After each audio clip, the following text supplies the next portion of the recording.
testing, Gonzalez said if it can get it out of the game, he'd see a slightly less violent game, and he hopes to see fewer concussions over time.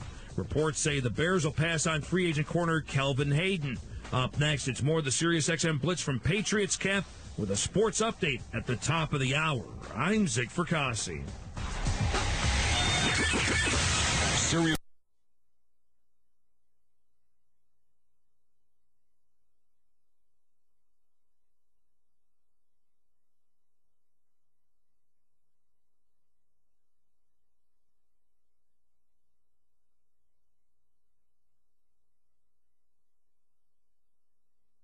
Randy Cross.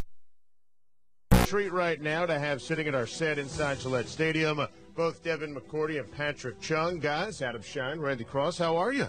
We're doing pretty good. About to go out and practice in a little while, so right now just kind of getting that mental focus ready for practice. Yeah, man, we got to get right. A couple more hours and it's go time, so, got to treat every day like a game. What's it like for you guys sort of refitting into this Patriot defense? I mean, no one stands still, no one stands static in this league, especially this organization, and everybody's got to find their role and being kind of a weird offseason the way it was with the whole lockout and everything. Was this a little different from your past experience? Regardless, you have to come in and work. You have to come and work, do your job, whatever Bill wants you to do. You have to do it and do it to your best of your abilities, and there's a lot of good players on the team like every other team, so it's always hard work, always competition. Devin, what a rookie season last year. I mean, just incredible. And I'm one of the 50 guys who vote for all the awards and first team All-Pro. Couldn't give you the vote for Rookie of the Year, and Domicon had an incredible season, but voted you first team All-Pro at the cornerback position, which, think about the competition. You got the vote, not Asamoah, not Revis. It was you and Charles Woodson.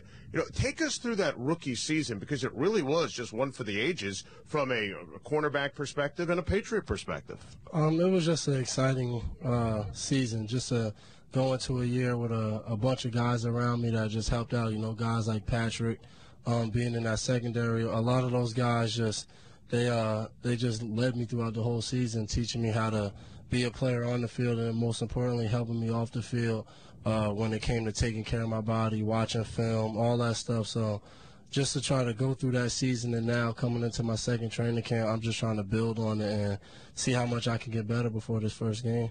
It definitely helps to have a Pro Bowler on the outside, too. I had to throw that out there, man, knowing that he's on the island, he can take care of the island by himself. So it definitely helps a lot. When did you realize that you had something special in Devin McCourty?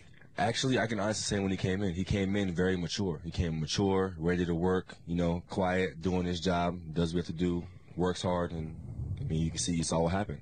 And this has been a team that has really emphasized the defensive back position, specifically the corner position, over the last 3 or 4 drafts. You've seen a lot of young players. Is that the key to being able to come in here, is to remove the trash and just focus on the mantra, your job and your assignment on that specific play? That's a question for Coach, man. He brings the guys in, and he gives you responsibility to take care of responsibility, regardless if it's an older guy, not as older guy, young guy. Regardless who it is, what player it is, you have to do your job.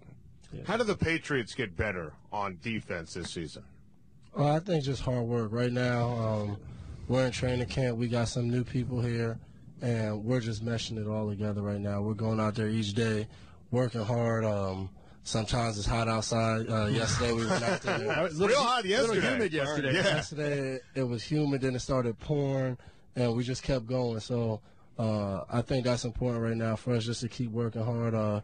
First preseason game coming up, just now we'll be able to test it, but that constant work ethic is going to get us better as a defense. Just keep working hard, man.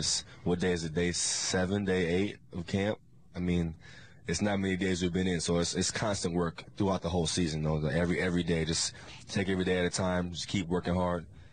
Everything will be fine, man. Yeah, in a lot of ways, aren't you a little bit of the embodiment of all these sort of slogans and catchphrases that Bill uses between the do your job and improve and whatnot? I can't think how many different places on a defensive football field have you lined up since you first came in the door here? I remember the old linebacker spot you were playing in the middle of the field. The more you can do, I guess it helps. Whatever coach wants to do with us, it could be with Devin, it could be anybody. He puts you in certain positions he thinks you might be able to play that position to the fullest of your ability and help the team. So he puts you there. You got to be able to work. And that could be on a week-to-week basis, right? Or it's an definitely. opponent-specific type of a job description. Yeah, definitely. I mean, it all depends on the teams you're playing, definitely. The pickups of Albert Haynesworth and Sean Ellis. Patrick, we'll start with you. How is that going to impact the Patriots defense this season? We'll see. I mean, we'll see. We got a game coming up, so we'll find out. We'll find that out really fast. You know, I mean, they're good guys. Bill wouldn't bring him in here if they weren't good guys and good players. You know, so I mean, we'll see. Well, it's interesting you say good guys. I mean, Sean Ellis, I've known for years. He's a great guy, great teammate. Haynesworth doesn't necessarily have the best reputation, but you guys, Bill's brought in guys who have had character issues elsewhere, and they fit in right away with your locker room and what you believe in. You think that'll be the case with Albert? I think we'll be fine. We have a good team here. Good family, you know. I think, like Pat said, a lot of times, you know, you can't go by, you know, what you hear about other people. And ever since Albert's came in here, he's been a guy working hard, trying to get out there on the field, and he's a vet. So I think it's always an advantage, especially for myself as a younger guy, when you can hear guys like him that's been on different teams in this league, that's been successful in this league, just talk about the game of football. So I think that veteran leadership in our locker rooms always benefits. There are various things that are negotiable with a football team at times. But with this organization specifically, is that sort of Patriot way not being necessarily always negotiable one of the things that makes it easy to add people? It's not like you come in, it's not like, okay, here's the rules this week. These are the rules. Amen. Yeah. Work hard and be quiet. work he hard says with a smile. It fits on a little card with plenty of room left. Yeah, exactly. Work hard and be quiet, man. But I think you guys, and it's interesting listening to your responses, you guys, I mean, you're young, you're the new breed of Patriots. You know, you guys, I think, appreciate that. I mean, you know, you kind of keep your mouth shut, you go out and you practice hard, you play hard, you have success. You know, I think you guys, to Randy's point, really embrace that Patriot way. Yeah, I mean, you come to an organization like this, I mean, they know what they're doing. Yeah. You don't come in here with any doubt, so you come in, like I did last year, you watch the older guys, you watch guys that you've seen on TV be successful, and you watch what they do, and I think it just continues like that. You watch guys that have been here do it the right way, so then you say, well, that's the only way I've seen it done, so it has to be the right way for me. You do it, and now we got a new group of rookies. They're watching us do it, so it just continues. Who sets the tone? Is it Coach? Is it Tom? Is it Vince Wilfork? Who sets the tone in terms of that example? Sure, yeah, it's like kind of everybody. I mean, there's so many guys around that you can look up to and ask questions and, you know, get that feel from them. There's so many guys around, you know, Vince, Mayo, you know, even all the coaches, like even the ones that just got here, like Scotty O and Bill, everybody. You can go to anybody and they'll give you good advice on everything. Yeah, you can have a defensive call, which is kind of, I find, an interesting thing out of this system, and almost sit on the sideline and look over at Pep and go, now, how'd you run that when you guys did it? Because it might have the same name. Yeah, Pep's definitely an advantage. A guy, he's been in the system, he's played, he's been successful in the league, so we always get a little insight from him how he did it and how their team did it compared to now. How long did it take you guys to get over the loss to the Jets? I mean, you had this incredible regular season. I mean, everyone's thinking Super Bowl, and rightly so. You guys had such an incredible, a remarkable regular season. You lose to the rival Jets. After what happened, you guys demolished them on that Monday night. How much did that sting? It's over, man. It's over. As soon as the game is over, it's over. We're moving on. Period. Don't even use it as a motivational tool. It's over. It's in the past. It's in the record books. Period. Put it in the media guide. Forget about it. Period.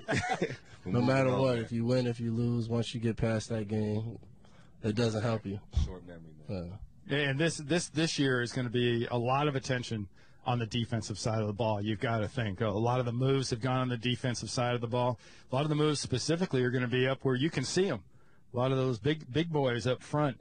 Having a linebacker like Gerard Mayo, what's that like for a set of safeties? It's got to be a heck of a luxury to have that kind of young player that can play with that kind of heady ability. Definitely. He knows his stuff, man. He knows his stuff. He can communicate to anybody on the field at any time, you know, and he takes leadership. He takes over the team, takes over the defense. It's a good guy to look up to, and he walks the talk also. Mm-hmm. He can talk about it, and he can make plays. But you get guys like Sean, Albert, Vince, just go down the list of your guys up front, new and old. No one should lay their hands on him when he's on the way to a run stop.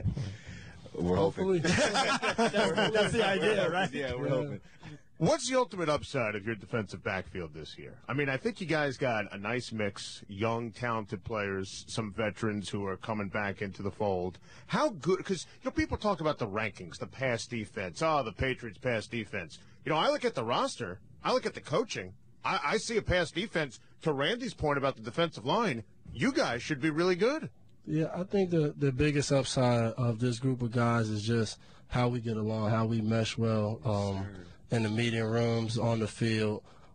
Just coming from day one of when we got out there on the field, the little mistakes we had communicating, and just like Pat said, in this short amount of time, how we've grown as a secondary. We still have, guys like Lee that's been in the league for almost 10 years, and then we have a guy like Razai Dowling that just got here. He's going to be a rookie out there, and in between that rookie and a 9-year vet like Lee, all types in between, different ages. So. And you were smiling when Devin was talking, Patrick, about the chemistry. What makes the chemistry so good when you look at this group? We're like brothers. We're like a family. We can talk about good things, talk about bad things. With just communication on and off the field. In that, when I can look at Devin and just give him a look and he knows what I'm talking about, he can only go so far, And what about Lee Bodden? Because, listen, when he's healthy, I actually have argued he's been an underrated player in this league for a long time. How can he help you guys get over that hump this season?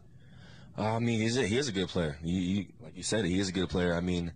We all have a bunch of good players also, and he's the older one in the corner group that can give his wisdom to the younger guys and help them get better, see things that maybe they don't see, and just help them along the season. Well, let's be honest now. You guys are defensive backs.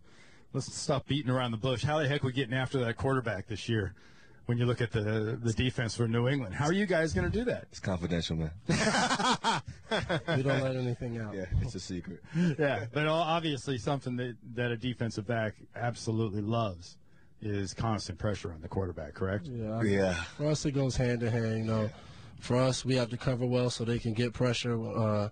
Then they get pressure and it helps us cover. So we both need each other, really. I joked to Randy off air before. I'll ask Coach because it's so hot button about 3-4 versus 4-3, and I'll duck under the table as I ask the question. I know you guys ran a lot of the 4-3 last year.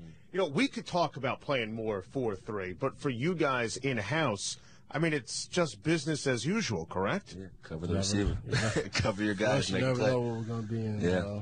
Like I learned as soon as I got here last year, we play a lot of different defenses. It always changing. So the quote-unquote transition to the 4-3, that's basically media conversation. You guys played a lot of the 4-3 last year. Yeah, that's for everyone else to talk about. Yeah. You guys talk about my last question along those lines. How important is the starting lineup as it relates to what your game plan is going to be? As far as the offense or us? Yeah, as far as your starting lineup, does it mean anything to what's going to be on the field for the second play or the third play or the last play? Or no way. It changes up. It could change up play by play. Yeah, it does usually, right? Yeah. You never know. You never know what's going to happen. You always got to be ready to go out there. Be buckled up on the sideline, ready to go. Whatever it's called. However many linemen are out there. Yeah, exactly. Might be two. Not four. Might be two. Might be one. Advantage for you guys to practice against Tom Brady in that high-powered attack in practice? Definitely. Great response right there. Yeah, you're going against the best, man. I learned that last year. If you can improve in practice, then you'll definitely improve on the game. What was your welcome to Patriot practice, welcome to Tom Brady moment, Devin? Randy Moss beating me deep. 5 to 6 times probably in the first few practices. Did you guys give him the business when that happened? And all the other DBs looked at him and said, "Man, we feel what we know what you feel like." Much better you than me. We've all got beat. We can't. We're like, hey, it's Tom. Yeah. It's Tom and Randy. I've seen it. Like I'm looking. Whoa, did he really throw that far? And Randy just like, thank you. And it still happens, Now we have different receivers. We got Chad, Deion, Wes, and still Tom makes a throw. Those guys make a great catch. You go and watch it on film, and you try to say, what can I have done better? And like everyone says, a great pass and a great catch always beats great. Were you guys surprised Randy retired? Honestly, I like Randy. I feel like he kept playing if he had his mind to it, but that's what he wants to do, and I support him. Support him all the way. great teammate though. Possible pause. Definitely. Possible pause, but